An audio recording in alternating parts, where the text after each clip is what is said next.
നമസ്കാരം, മലയാളി വാർത്തയിലേക്ക് സ്വാഗതം. അമ്മ പുഴയിലെറിഞ്ഞു കൊന്ന 3 വയസ്സുകാരിയുടെ പീഡനത്തിലെ വില്ലനെ കണ്ടെത്തുന്നതിൽ നിർണായകമായത് കുട്ടി മരിക്കുന്നതിന്റെ തലേ ദിവസം വീട്ടിൽ ആരൊക്കെ ഉണ്ടായിരുന്നോ എന്ന പോലീസിന്റെ അന്വേഷണമാണ്.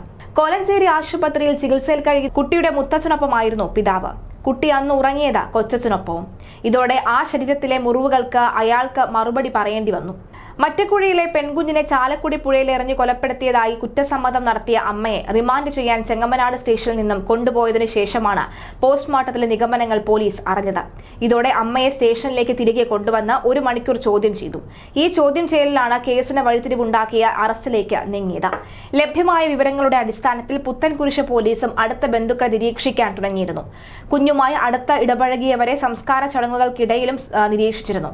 കുഞ്ഞ് താമസിച്ചിരുന്ന ചെറിയ വീട്ടിൽ മാതാപിതാക്കൾക്ക് പുറമെ കുട്ടിയുടെ ഏക സഹോദരനും ഉണ്ടായിരുന്നു. എങ്കിലും കുടുംബത്തിലെ പ്രശ്നങ്ങൾ കാരണം കുട്ടികൾ രണ്ടുപേരും പലപ്പോഴും തൊട്ടടുത്തുള്ള കുടുംബ വീട്ടിലാണ് തങ്ങിയിരുന്നത്. മുത്തശ്ശനും മുത്തശ്ശിക്കും പുറമെ പിതാവിന്റെ അവിവാഹിതരായ 2 സഹോദരന്മാരാണ് അവിടെ താമസിച്ചിരുന്നത്. ഇതിൽ കുട്ടിയെ എന്നും അടുത്ത് കിടത്തി ഉറക്കിയ കൊച്ചച്ഛൻ വില്ലനാണ് എന്ന പോലീസ് അതിവേഗം തിരിച്ചറിയുകയായിരുന്നു.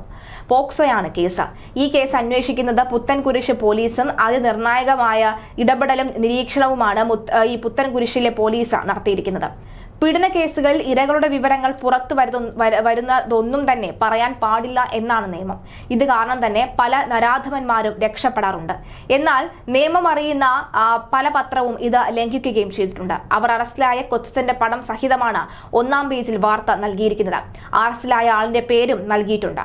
മറ്റൊരു മാധ്യമവും ഈ ധൈര്യം കാണിക്കുന്നില്ല. പോക്സോ കേസ് ഉണ്ടാകാനുള്ള സാധ്യതയുള്ളതിനാൽ തന്നെ പല മാധ്യമങ്ങൾ ചെയ്യുന്ന പോലെ ഞങ്ങൾക്കും അയാളുടെ പേരോ വിവരമോ പുറത്തു പറയാൻ പാടില്ല.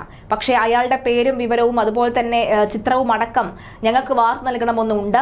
അതായത് ഇത്തരം നരാധമന്മാർ ഇനിയും നമുക്ക് മുന്നിൽ ഉണ്ടാകാൻ പാടില്ല. ഇയാൾ ഇതിനു മുൻപും നിങ്ങളുടെ വീട്ടിലെ കുഞ്ഞുങ്ങളോട് മോശമായി പെരുമാറിയിട്ടുണ്ടോ ഇല്ലയോ എന്നൊക്കെ തന്നെ ഇയാളുടെ ചിത്രം അറിയുമ്പോൾ വ്യക്തമാകുമല്ലോ. എന്തായാലും തൽക്കാലം അയാളുടെ ചിത്രം പുറത്തു വരാൻ പാടില്ലാത്തതാണ്. കാരണം മറ്റൊന്നുമല്ല, കുഞ്ഞിന്റെ അതായത് അതൊരു നിയമം, നമ്മുടെ ഇന്ത്യൻ നിയമം അങ്ങനെയാണ്. പീഡനത്തിനിരയായിട്ടുള്ള ഇരകളുടെ ബന്ധുക്കളുടെയോ അല്ലെങ്കിൽ തൊട്ടടുത്തുള്ള വീട്ടുകാരുടെ അടക്കമുള്ളവരുടെ വിവരങ്ങളൊന്നും തന്നെ പുറത്തുവിടാൻ പാടില്ല, ചിത്രങ്ങൾ അടക്കമുള്ളവ വിടാൻ പാടില്ല എന്നുള്ളതാണ്. എന്തായാലും അമ്മയിൽ നിന്നും കിട്ടിയ വിവരങ്ങളിലൂടെ തന്നെ കുട്ടിയുടെ കൊച്ചച്ഛനാണ് വില്ലൻ എന്ന പോലീസും തിരിച്ചറിഞ്ഞിരിക്കുകയാണ്.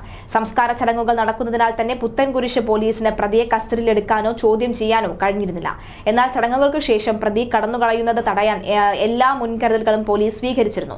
പെൺകുഞ്ഞ് പീഡിപ്പിക്കപ്പെട്ട വിവരം അന്വേഷണ സംഘം അതീവ രഹസ്യമായി സൂക്ഷിച്ചു. അടുത്ത ബന്ധുക്കളോടൊപ്പം തന്നെ സഹാനുഭൂതിയോടെ പെരുമാറിയ പോലീസ് ഒരു തരത്തിലും പ്രതി സംശയിക്കപ്പെടുന്ന എന്ന തോന്നൽ നൽകിയില്ല. ചടങ്ങുകൾ അവസാനിച്ച ശേഷം 3 ബന്ധുക്കളുടെ മൊഴി രേഖപ്പെടുത്തി. അതിനൊപ്പമാണ് പ്രതിയെയും പോലീസ് ചോദ്യം ചെയ്തത്. 19-നാണ് കൊലപാതകം നടന്നത്. കുട്ടിയെ പീഡിപ്പിച്ച പ്രതിയെ 20-ന് രാത്രിയോടെ പോലീസ് ഏതാണ്ട് തിരിച്ചറിഞ്ഞെങ്കിലും അറസ്റ്റ് ഒഴിവാക്കി. പ്രതിയെ മാത്രം പിറ്റേന്ന് രാവിലെ വീണ്ടും കസ്റ്റഡിയിൽ ചോദ്യം ചെയ്തു. അപ്രതീക്ഷിതമായി ചോദ്യം ചെയ്യലിൽ അന്വേഷണ സംഘത്തിന് മുന്നിൽ പിടിച്ചു നിൽക്കാൻ കഴിയാതെ പ്രതി കുറ്റസമ്മതം നടത്തുകയായിരുന്നു. കൂടുതൽ ശാസ്ത്രീയ തെളിവുകൾ ശേഖരിക്കാൻ ഫോറൻസിക് സംഘം കുട്ടിയും പ്രതിയും താമസിച്ചിരുന്ന വീടുകളിലെത്തി. പ്രതിയുടെ വസ്ത്രങ്ങളും കുട്ടിയുടെ ഉടുപ്പുകളും കിടക്കവിരി എന്നിവയും പരിശോധനയ്ക്ക് വേണ്ടി ശേഖരിച്ചു. മാതാവിനെയും പ്രതിയെയും കസ്റ്റഡിയിൽ വാങ്ങി ഒരുമിച്ചിരുത്തി ചോദ്യം ചെയ്തതോടുകൂടി ഈ കേസിൽ ഇനിയും കൂടുതൽ കുറ്റകൃത്യങ്ങൾ പുറത്തു വരാനുള്ള സാധ്യത അന്വേഷണ സംഘം തള്ളിക്കളയുന്നില്ലെന്നാണ് പോലീസ് പറയുന്നത്. കുട്ടിയുമായി അടുത്ത സൗഹൃദം പുലർത്തിയിരുന്ന ഇളയച്ചന് ക്രിമിനൽ പശ്ചാത്തലം ഉണ്ടായിരുന്നില്ല എന്നും നാട്ടുകാർ പറയുന്നു. എന്നാൽ കസ്റ്റഡിയിലെടുത്ത ശേഷം പ്രതിയുടെ ഫോൺ പരിശോധിച്ചപ്പോഴാണ് സ്വഭാവ വൈകൃതത്തിന്റെ തെളിവുകൾ പോലീസിന് ലഭിച്ചത്. മൃതദേഹം വീട്ടിൽ കൊണ്ടുവന്നപ്പോൾ ഇയാളുടെ ഏറെ ദുഃഖിതനായി കാണപ്പെടുകയും നെഞ്ചത്തടിച്ച് നിലവിളിക്കുന്ന ദൃശ്യങ്ങളൊക്കെ തന്നെ പുറത്തു വരികയും ചെയ്തിരുന്നു. പ്രതിയുടെ മെഡിക്കൽ പരിശോധന മൂവാറ്റുപുഴ ഗവൺമെന്റ് ആശുപത്രിയിൽ നടന്നു. കൊല്ലപ്പെടുന്നതിന് 24 മണിക്കൂർ മുമ്പ് പോലും പീഡനം നടന്നതായി പോസ്റ്റ്മോർട്ടത്തിൽ തെളിഞ്ഞതിനെ തുടർന്ന് കുട്ടിയോട് ആ സമയം അടുത്തിടപഴകിയവരിലേക്കാണ് അന്വേഷണ സംഘം എത്തിയത്. കുറ്റസമ്മതം നടത്തിയ ഇയാളെ കോടതി റിമാൻഡ് ചെയ്തു. പലതവണ കുഞ്ഞിനെ പീഡിപ്പിച്ചുവെന്ന് പ്രതി സമ്മതിച്ചതായി പോലീസ് പറയുകയാണ്. എന്തായാലും മരണവാർത്തയറിഞ്ഞ് കുഞ്ഞിന്റെ പിതാവിനേക്കാൾ വികാരധീനനായി കണ്ട ഇളയച്ചന്റെ പെരുമാറ്റമാണ് പോലീസിനെ സംശയിച്ചത്. കഴിഞ്ഞ ദിവസം നടന്ന സംസ്കാര ചടങ്ങുകളിലും വിങ്ങിപ്പൊട്ടിയാണ് ഇയാൾ പങ്കെടുത്തത്. അവിവാഹിതനായ ഇളയച്ചന്റെ സ്വാഭാവിക പ്രകടനമാണിതെന്നായിരുന്നു നാട്ടുകാർ അറിഞ്ഞിരുന്നത്. ജീവനോടെ പുഴയിൽ എറിയപ്പെട്ട കുഞ്ഞ് ശ്വാസകോശത്തിൽ വെള്ളം കയറിയാണ് മരിച്ചതെന്നാണ് പോസ്റ്റ്മോർട്ടത്തിൽ വ്യക്തമാകുന്നത്. പീഡനത്തിന്റെ സൂചനകളായ മുറിവുകളും കണ്ടെത്തിയിട്ടുണ്ട്. കുട്ടിയെ പുഴയിൽ എറിഞ്ഞതിന്റെ അറസ്റ്റ് ചെയ്യപ്പെട്ട അമ്മ ഇന്നലെ പോലീസ് കസ്റ്റഡിയിൽ വാങ്ങിയിരുന്നു. എന്തായാലും നിലവിലെ സാഹചര്യത്തിൽ ഇളയച്ചൻ പീഡിപ്പിക്കുകയും അമ്മ കൊലപ്പെടുത്തുകയുമാണ് ചെയ്തിരിക്കുന്നത്. ഇവിടെ അമ്മ എന്തിന് കൊലപ്പെടുത്തിയത് ചോദ്യത്തിന് അമ്മയ്ക്ക് ഈ പീഡനവുമായി ബന്ധപ്പെട്ട വിവരങ്ങൾ അറിയില്ലെന്നായിരുന്നു പറഞ്ഞത്.